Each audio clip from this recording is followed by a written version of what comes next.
질의하십시오. 네, 서울 광진구갑 국회의원 이정원입니다. 결산 심사에 집중을 해보도록 하겠습니다. 배경문 장관님께 질문을 좀 드리겠습니다. 앞서 존경하는 동료 의원들께서 윤석열 정권의 R&D 예산 무차별 삭감의 문제점을 지적해 주셨습니다. R&D 예산 삭감과 관련된 진상조사 TF를 꾸리겠다는 장관의 말씀도 잘 들었습니다. R&D 예산이 삭감되면서 연구 개발 생태계가 무너졌고, 그리고 과학기술 경쟁력을 훼손시킨 것이 사실 아니겠습니까? 이 부분에 대해서 장관께서 동의를 하시는 거죠? 네, 동의합니다. 그런데 2024년에 R&D 예산이 4조 5천억 원, 14.6%가량 무차별 삭감되는 대신에 국제협력, 글로벌 R&D 예산이 크게 늘어났다는 거 혹시 알고 계십니까? 네, 알고 있습니다. 네, 얼마나 늘어났는지를 좀 살펴보니까요. 과기부 소관 예산의 경우에 2023년 2,569억 원이었는데 2024년 1조 1,335억 원, 무려 341.2%가 증액됐습니다. 기술 패권 전쟁 시대 글로벌 협력, 글로벌 R&D 협력 굉장히 중요하죠. 그래서 예산을 제대로 세웠다고 한다면 잘한 일이라고 칭찬받아 마땅하리라고 생각합니다. 근데 문제는 이 윤석열 정권이 원칙도 없고 충분한 준비와 계획도 없이 글로벌 R&D 예산을 삭감했다라고 하는 여러 가지 증거들이 또 문제점들이 드러나고 있다는 것입니다. 지난해 과기부의 국제협력 R&D 사업 예산을 좀 살펴보니까요. 이게 과기부 소관 예산이 1조 1,300억 원 정도가 늘어났어요. 앞서 말씀드린 것처럼 341.2%.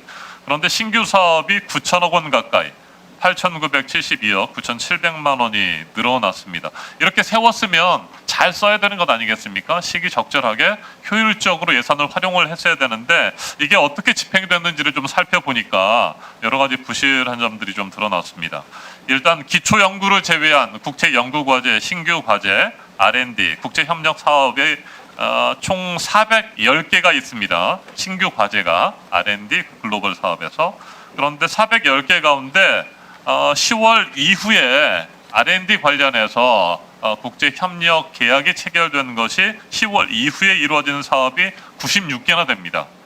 전체 4분의 1 정도가 지난해 10월 이후에 이게 협약이 체결이 된 겁니다.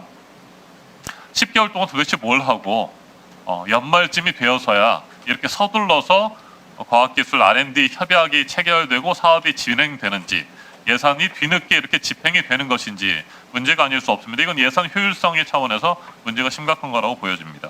기초 분야 연구의 신규 과제 역시 850개 사업이 편성됐는데 작년 4월까지 개시되었어야 할 연구들이 실제로는 살펴보니까 이보다 훨씬 더 늦게 사업들이 진행이 됐습니다. 4월까지 했어야 될 사업들도 말이죠. 국제협력 R&D 사업 굉장히 중요합니다. 앞서 말씀드린 것처럼 기술 패권 전쟁 시대이기 때문에. 하지만 또 이 부분을 제대로 예산을 써야 되는 것인데 마구잡이로 그냥 예산만 늘려놓고 쓰지 않는다고 한다면 글로벌 경쟁력을 갖추는데 문제가 심각하지 않겠습니까? 이 부분을 잘 살펴봐야 될 것 같습니다. 장관께서. 네. 자, 그리고 두 번째는 연구 보안 체계 문제점입니다. 인사청문회 당시에 제가 장관 후보자 당시에 질문을 드렸던 것이 미국 에너지부의 민간 국가 지정입니다. 그 당시에 제가 질문 드렸을 때가 한 3개월 정도가 지났고 지금은 4개월 정도가 훨씬 지났는데 아직까지 감감무소식이죠, 장관님. 어떻게 되고 있습니까? 네, 민간국가 해제를 위한 다각적인 노력을 하고 있는 상황입니다. 네. 지난번 APEC 장관 회의 때 그 OSTP 미국의 크라치오스 실장이 방문을 했고 그때 이제 그 과학기술 관련 논의 때 그 논의가 있었습니다. 그래서 지금 계속해서 강하게 좀 미국에 얘기를 하고 있는 상황입니다. 미국 측의 반응은 어떻습니까? 사실 뭐 에너지부에서 직접 참석을 한 건 아니지만은 OSTP 크라치오스 실장은 적극적으로 그 문제에 대해서 해결할 필요가 있다라고. 네, 앞서 지적한 것처럼 국제협력 R&D 예산을 많이 확보를 한다고 해도 이 미국의 민감 국가 지정 이런 부분들이 해결이 안 되면 제대로 국제 협력을 할 수가 없습니다. 과학기술 분야의 협력 사업들이 줄줄이 발목이 잡힐 수밖에 없기 때문에 더 적극적으로 이 문제를 해결해야 됩니다. 기술 패권 경쟁 시대, 전쟁 시대에서 또 하나 중요한 것이 미국이 우리나라를 민감 국가로 지정한 것처럼 우리의 연구 보안과 관련된 그런 중요한 데이터들이나 정보들이 밖으로 새나갈 수 있는 것이고, 그에 대해서 우리나라도 미국 못지않게 철저한 대비가 필요하다는 것입니다. 그 관련해서 도대체 어느 정도의 예산이 세워졌고 사업이가 집행되고 있는지를 좀 살펴보니까 이것도 좀 굉장히 문제가 좀 있어 보입니다. 작년에 연구 보안 체계 내실화 사업이 진행이 됐는데 결산자를 살펴보니까 7억 5,100만 원이 쓰였습니다. 이게 충분한 규모라고 보십니까? 우리나라도 연구 개발과 관련된 민감한 정보들이 있을 텐데 이 부분에 대한 보완과 대책이 시급한데 이 정도 예산 가지고 과연 할 수 있을까라는 생각이 드는데 어떻게 생각하십니까? 좀 다소 부족한 투자 금액이라고 생각합니다.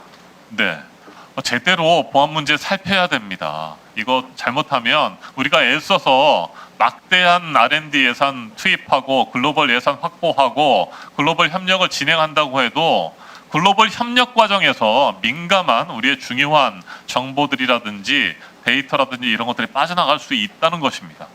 그래서 글로벌 R&D 예산을 늘리는 것도 중요하지만 이것을 조기에 잘 집행하는 것도 필요하고, 그리고 보안 문제에 대해서 철저하게 대책을 세우는 것도 굉장히 중요하다. 이 부분을 제가 계속해서 강조드리는 겁니다. 그리고 민감 국가 해제 문제 보다 적극적으로 해결하십시오. 벌써 8월, 9월입니다. 이 부분 빨리 해결하시기를 바랍니다. 연구 보안 체계 다시 재정립하시고 관련 사업들 뭐가 필요한지 살펴보시고 예산을 세우십시오. 제도화를 통해서 또 보안 체계를 제대로 세우는 작업들이 지금 시급하다라는 말씀을 드립니다. 윤석열 정권 당시에 R&D 예산 삭감했듯이 그런 주먹구구식의 R&D 관련 행정들이 더 이상 진행돼서는 안 됩니다. 이재명 정부에서 확실히 달라졌다는 것을 장관께서 보여주시기 바랍니다. 이상입니다. 예.